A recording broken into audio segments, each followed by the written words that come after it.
L'objet de cette vidéo est de vous présenter quelques caractéristiques d'une espèce chimique.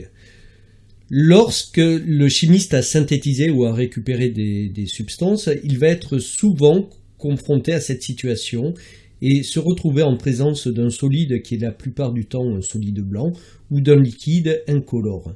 Dès lors, il va se poser la question, quelle est la nature chimique de ces substances ? Donc ici, dans cette vidéo, je vais vous présenter 2 ou 3 techniques qui permettent de répondre à cette question.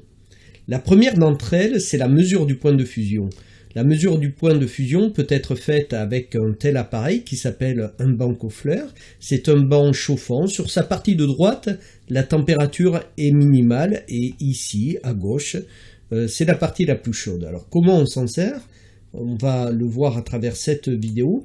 Il suffit ici de déposer sur la partie de droite quelques cristaux de solide à analyser. On le pousse vers la gauche, vers la partie la plus chaude. Un moment, il fond et on regarde ici tout simplement la position de l'index. Dans le cas présent, il a fondu à 86 degrés.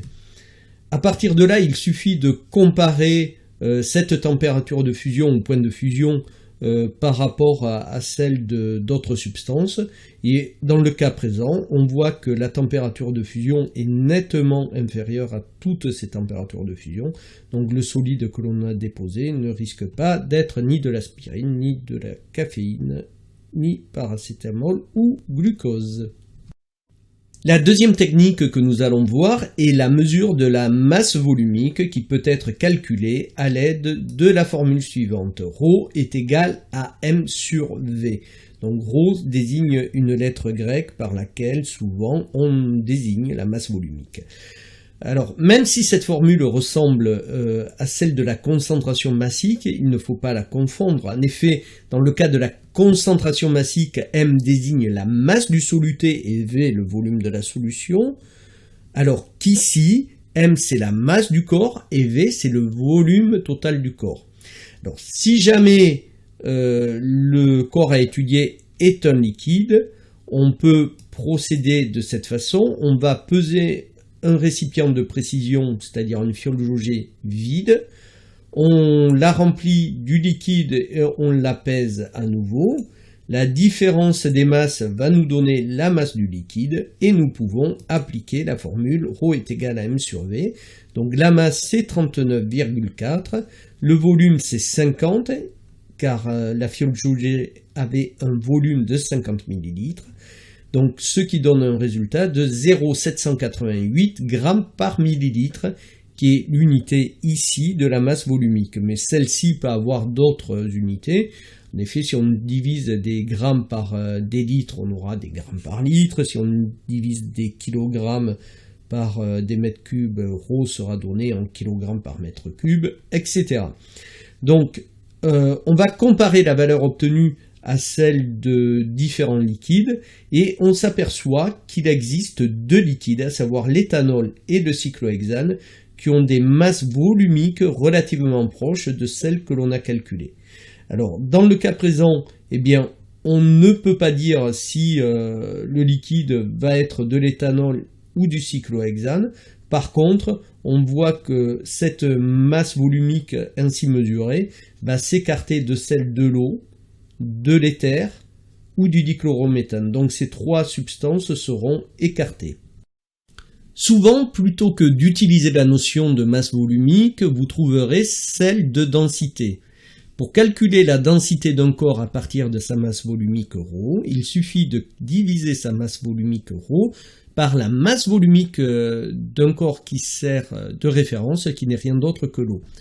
Or, vous devez savoir que la masse volumique de l'eau est de 1 g par millilitre ou encore 1 kg par litre. Par exemple, la masse volumique du dichlorométhane est de 1,33 g par millilitre. Si l'on veut connaître sa densité, il faudra faire le calcul très complexe. 1,33 divisé par 1, ce qui fait 1,33. La différence entre la densité et la masse volumique, c'est que la densité s'exprime sans unité. Alors comment peut-on donner une interprétation à la densité ? eh bien, on peut imaginer que à volume égal, le dichlorométhane est 1,33 fois plus lourd que l'eau. Dernier point, la solubilité. Voici deux tubes à essai qui contiennent le même volume d'eau. Dans le premier, une petite quantité de sel et une quantité de sel plus importante dans le second. On va agiter le premier tube et on voit que la dissolution du sel se fait complètement dans l'eau, on obtient une solution. Dans le deuxième tube, on va agiter et contrairement à ce qui se passe au niveau du premier tube, ici, il va rester une petite quantité, une portion de sel qui ne va pas se dissoudre. Alors on a beau agiter, on s'apercevra que ce sel ne va jamais se dissoudre. Pourquoi? Eh bien tout simplement parce que la solution est saturée, elle n'est plus en mesure de dissoudre du sel. À partir de là, on peut définir la solubilité. Alors par exemple, la solubilité du chlorure de sodium dans l'eau est de 360 grammes par litre à 25 degrés. Alors pourquoi précise-t-on la température? Tout simplement parce qu'en général, lorsque la température augmente, la solubilité d'un corps augmente. Alors, si jamais on met 400 grammes de sel, on rajoute de l'eau de façon à avoir un litre de solution, eh bien on s'apercevra que une partie du sel va se dissoudre à raison de 360 grammes et il restera toujours au fond 40 grammes de sel qui ne vont pas se dissoudre.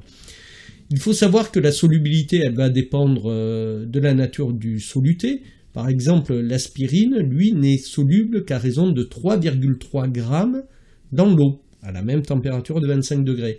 Et que cette solubilité dépend également de la nature du solvant. Toujours pour le cas de l'aspirine, on peut dissoudre jusqu'à 200 grammes par litre dans de l'éthanol.